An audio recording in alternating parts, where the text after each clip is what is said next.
Boa noite, boa noite. Sejam bem-vindos.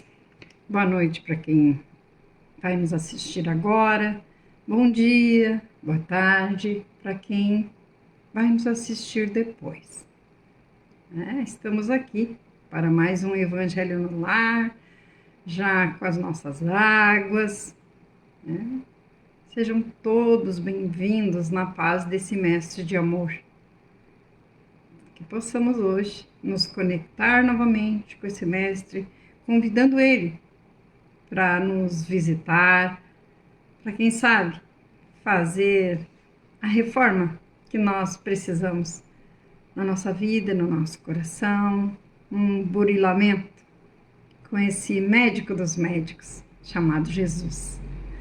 Então, são exatamente 19 horas, vamos elevar o nosso pensamento a esse Mestre de amor, de paz, de humildade, pedindo as bênçãos, agradecendo aos nossos anjos de guarda, aos benfeitores, amigos que se fazem presentes sempre no nosso Evangelho, levando a paz, levando o amparo a todos que chegam até este Evangelho de amor.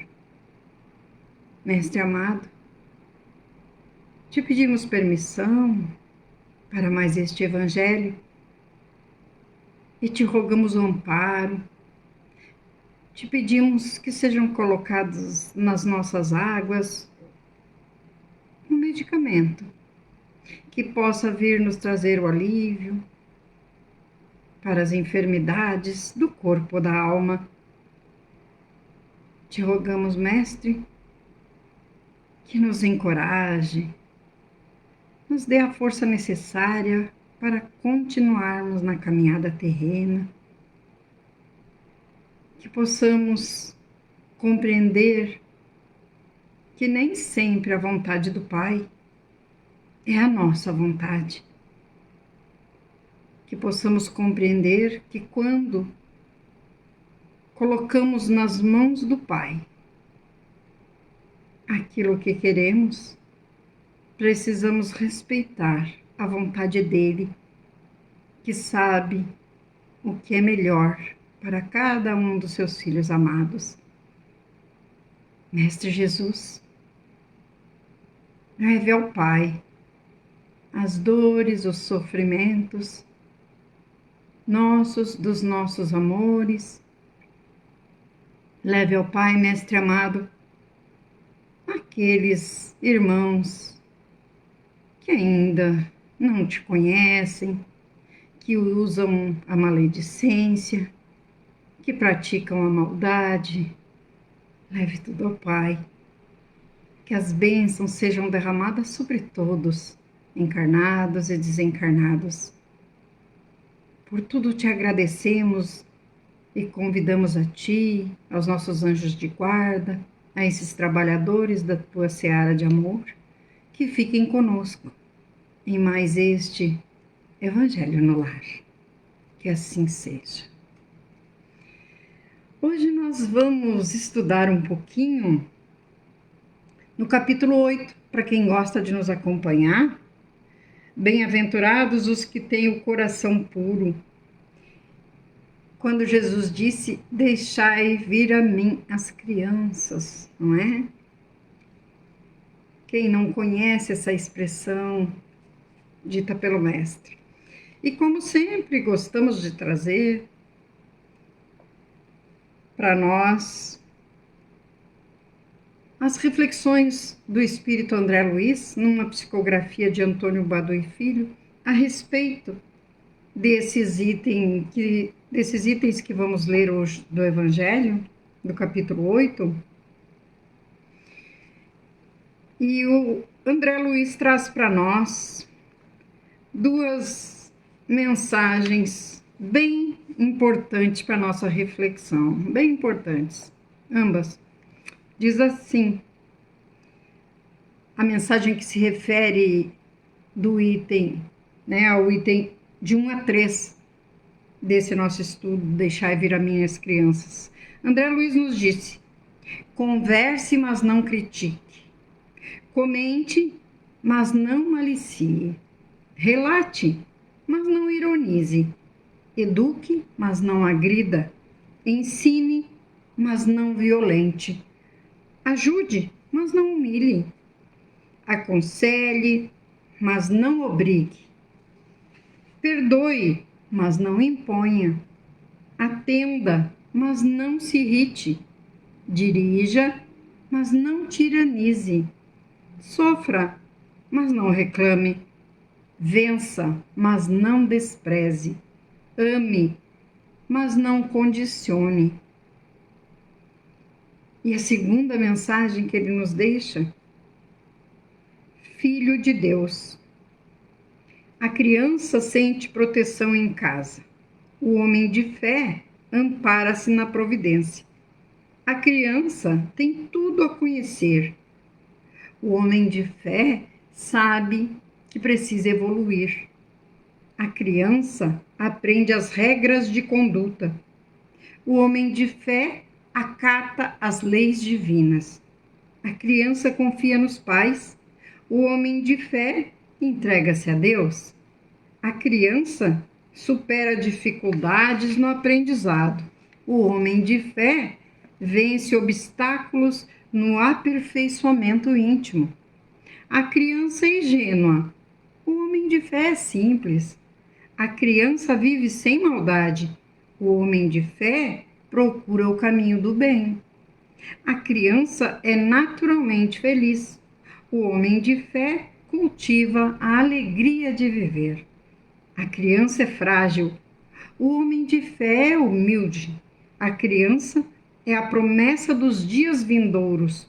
O homem de fé é o candidato à evolução espiritual.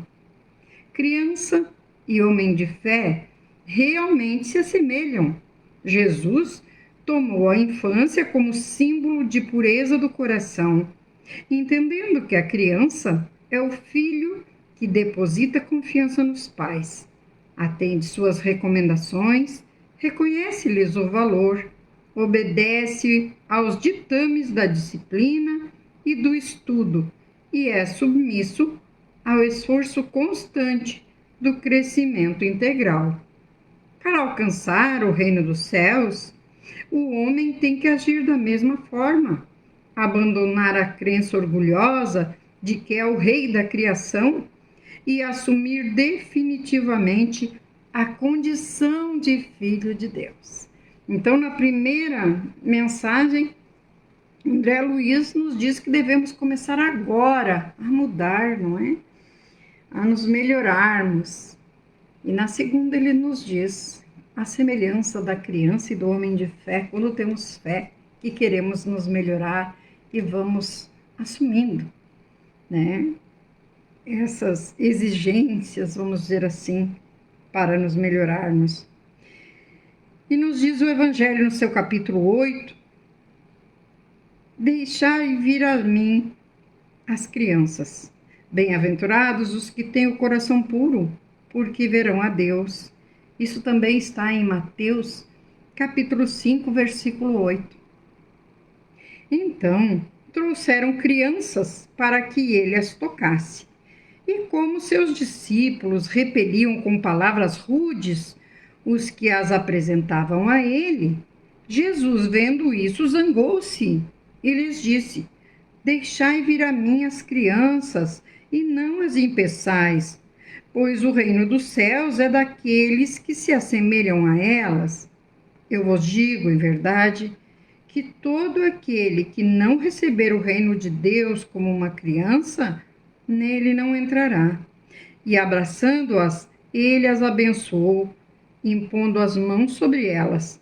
Isso também está em Marcos, capítulo 10, versículos 13 a 16.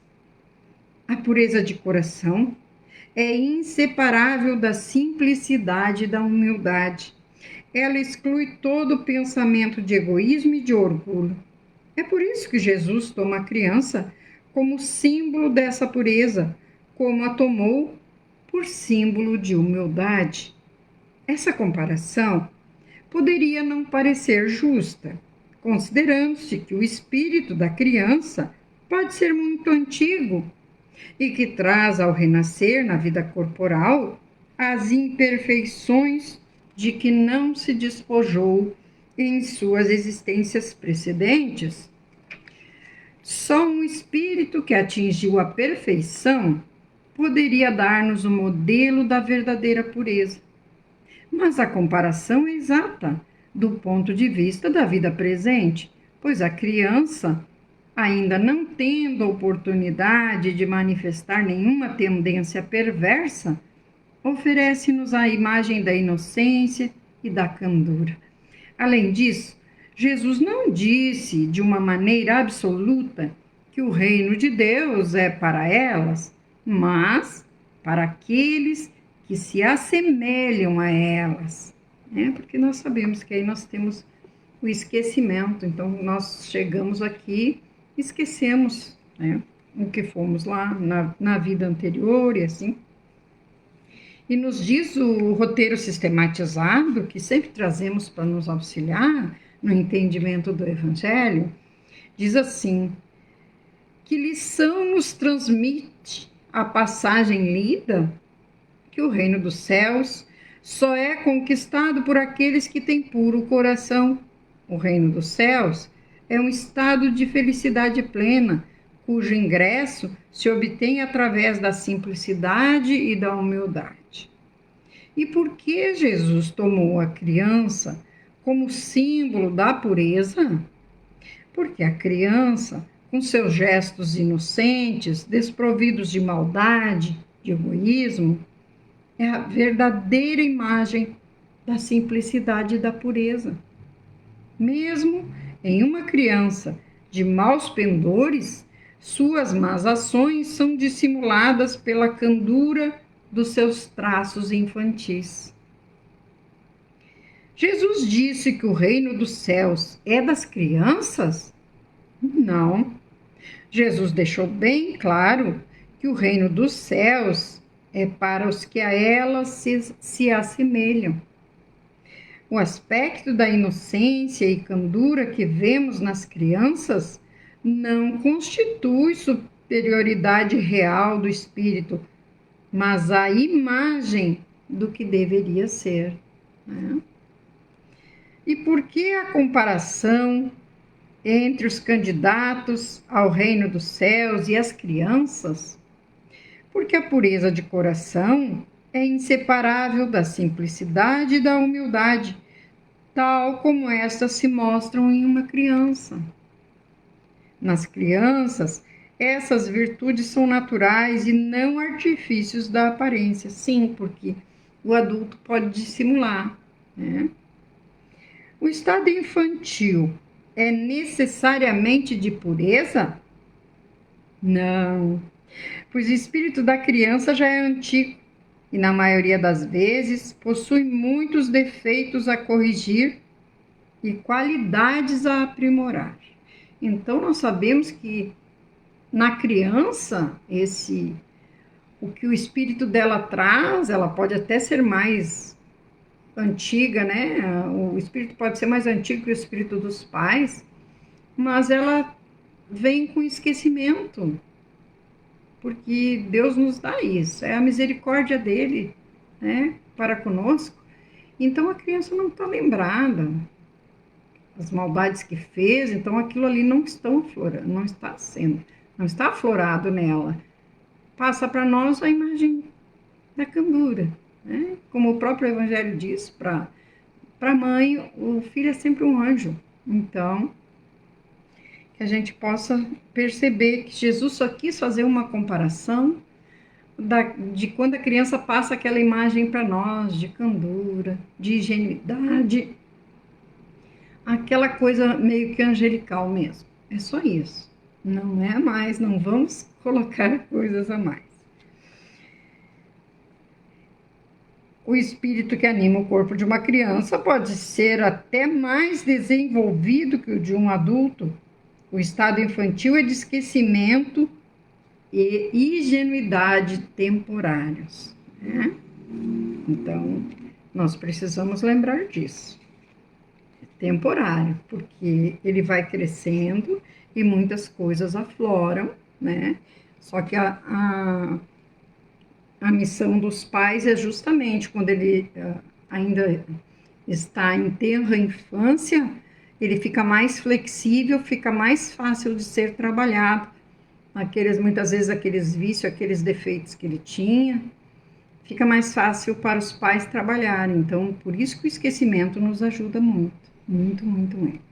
Né? Deus não erra, nós sabemos disso. Uma vez, então, o item 4.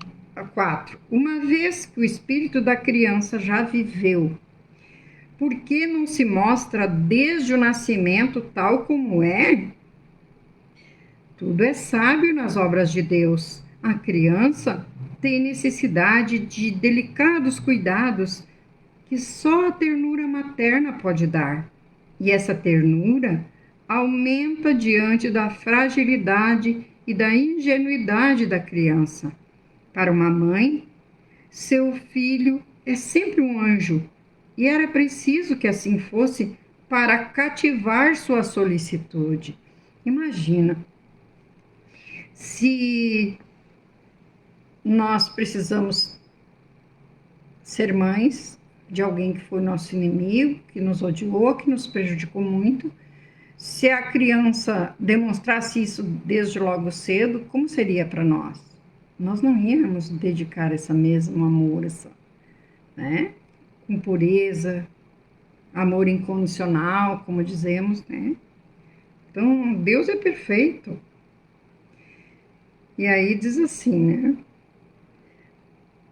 Para uma mãe, seu filho é sempre um anjo, e era preciso que assim fosse para cativar sua solicitude. Não poderia ter a mesma solicitude com ele se, em lugar da graça inocente, nele encontrasse, sob os traços infantis, um caráter viril e as ideias de um adulto, e menos ainda se ela tivesse conhecido seu passado. Por quê? Porque nós ainda somos juízes, nós ainda julgamos. Seria preciso, por outro lado, que a atividade do princípio inteligente fosse proporcional à fragilidade do corpo, que não poderia resistir a uma grande atividade do espírito, assim como se vê em indivíduos muito precoces. Por isso, com a proximidade da encarnação, o espírito entra em estado de perturbação e, aos poucos, perde a consciência de si mesmo. Durante um certo período, ele fica numa espécie de sono, durante o qual todas as suas faculdades permanecem em estado latente. Esse estado transitório é necessário para dar ao espírito um novo ponto de partida e fazê-lo esquecer, em sua nova existência terrestre, as coisas que poderiam atrapalhá-lo. No entanto, seu passado reage sobre ele, renasce para a vida maior, mais forte, moral e intelectualmente, sustentado e secundado pela intuição que conserva da experiência adquirida. Por quê? Porque tudo aquilo que nós aprendemos fica gravado no arquivo, né? Nosso espírito fica gravado. A partir do nascimento, suas ideias retomam gradualmente seu impulso, na mesma medida do desenvolvimento dos órgãos. Assim, é possível dizer que durante os primeiros anos, o espírito é verdadeiramente criança, porque as ideias que formam o fundo do seu caráter ainda estão adormecidas. Durante o tempo em que seus instintos dormem, ele é mais flexível e, por isso mesmo, mais acessível às impressões que podem modificar sua natureza e fazê-lo progredir, o que torna mais fácil a tarefa atribuída aos pais. Portanto, o espírito torna a vestir por um tempo a túnica da inocência, e Jesus está certo quando, apesar da anterioridade da alma, toma a criança como símbolo da pureza e da simplicidade. Então, é fato Se estamos adormecidos, por mais que tivéssemos sido pessoas más, essa maldade está adormecida dentro de nós. Então fica mais fácil dos nossos pais nos moldando com amor, né, com carinho. Muitas vezes esse extirpa de nós essa maldade que estava ali, adormecida. Tá? Por que a criança não se mostra logo como é? Para poder suscitar cuidados e ternura maternais, e também porque a fragilidade do seu corpo, ainda em formação, é incompatível com o caráter de um adulto. Para que não lhe imputemos excessiva severidade, Deus dá aos seres, quando nascem, todos os aspectos da inocência. E como é possível, ao espírito, ocultar o seu verdadeiro caráter quando criança? É que esse caráter está temporariamente adormecido, em razão do esquecimento por que passa o espírito ao encarnar, e só se manifesta gradativamente após o nascimento, à medida que os órgãos se desenvolvem e ele retoma a plenitude da consciência. Ao aproximar-se-lhe a encarnação, o espírito entra em perturbação e perde pouco a pouco a consciência de si mesmo, ficando por certo tempo numa espécie de sono. E qual a importância, enfim, do estado de infância? Proporcionar ao espírito um recomeço com novas informações educativas para o seu progresso moral e intelectual. Nessa fase é que se lhes pode transformar os caracteres e reprimir os maus pendores, tal o dever que Deus impôs aos pais, missão sagrada de que terão de dar contas. Isso também está no Livro dos Espíritos, na questão 385, que fala da missão paternidade. Então é muito importante que os pais tenham essa noção da responsabilidade. E trouxemos também para nós do livro O Espírito da Verdade, é uma psicografia de Chico Xavier e Valdo Vieira, que ele nos auxilia também no entendimento do Evangelho. E vamos encerrar o nosso Evangelho com essa mensagem, que diz assim, sobre esse mesmo capítulo: caminha alegremente. Raízes de amargura existirão sempre nos corações humanos, aqui e ali, como sementes de plantas inúteis ou venenosas, estarão no seio de qualquer campo. Contudo, tanto quanto é preciso expulsar a erva daninha para que haja colheita nobre e farta, é indispensável relegar ao esquecimento os problemas superados e as provações vencidas, para que reminiscências destruidoras não brotem no solo da alma, produzindo os frutos azedos das palavras e das ações infelizes. Mãos prestimosas arrancarão o escarracho em torno da lavoura nascente, e atitudes valorosas devem extirpar do espírito as recordações amargas suscetíveis de perturbar o caminho. Se alguém te trouxe dano ou se alguém te feriu, pensa nos danos e nas feridas que terás causado a outrem, muitas vezes sem perceber. E tanto quanto estima ser desculpado, perdoa também, sem quaisquer restrições. Observa a sabedoria de Deus na esfera da natureza. A fonte dissolve os detritos que lhe arrojam. A luz não faz coleção de sombras. Caminha alegremente e constrói para o bem, porque só o bem permanecerá. Seja qual for a dor que haja sofrido, lembra-te de que tudo amanhã será melhor se não engarrafares fel ou vinagre no coração. E assim encerramos com essa linda mensagem, né? Com essa linda mensagem de Emmanuel, caminha alegremente, né? Isso é muito importante. Que diz assim: tendo cuidado de que ninguém se prive da graça de Deus e de que nenhuma raiz de amargura, brotando, vos perturbe, e por ela muitos se contaminem. Isso nos disse Paulo, nessa mesma mensagem de Emmanuel, Paulo também nos traz a sua linda contribuição, que possamos realmente caminhar alegremente. Vamos caminhar alegremente essa semana? Então vamos nesse momento, encerrando o nosso Evangelho, elevar novamente nosso pensamento a Jesus, a Deus, nosso Criador, aos nossos anjos de guarda, nossos mentores amigos, agradecendo por mais uma semana que passou, pedindo as bênçãos para os nossos amores que partiram, para aqueles que, querendo acabar com a dor do corpo, tiraram a vida só deste.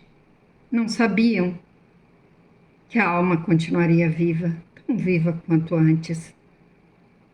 E hoje muitas vezes estão sofrendo.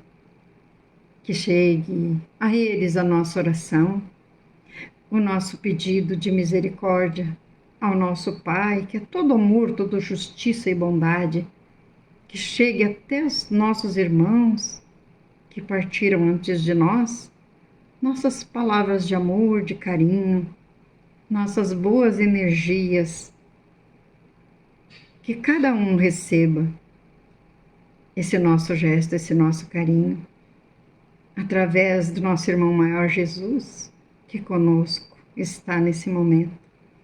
Abençoa, Mestre, e ampara todos, que possamos ter uma semana abençoada, produtiva, em todos os segmentos do bem, seja de ordem pessoal, de ordem financeira, material. Ah, Mestre Jesus, tu sabes muito bem do que estamos necessitando no momento. Então, Mestre amado, que a tua luz, o teu amor, a tua paz, a tua humildade chegue a cada um de nós, teus irmãos menores. Adentra o ambiente onde cada irmão que nos ouve, que nos assiste, se encontra, e que a tua luz ilumine tudo, porque onde tu entras, não sobra um lugarzinho para as trevas. Fortalece os irmãos que neste momento estão com alguma enfermidade, estão sofrendo dores, seja do corpo, seja da alma, e alivia com teu amor, com a tua paz. Abençoa-nos hoje e sempre. Que assim seja, Mestre Jesus. Que assim seja. Um beijo no coração. Até o próximo domingo, se Jesus permitir.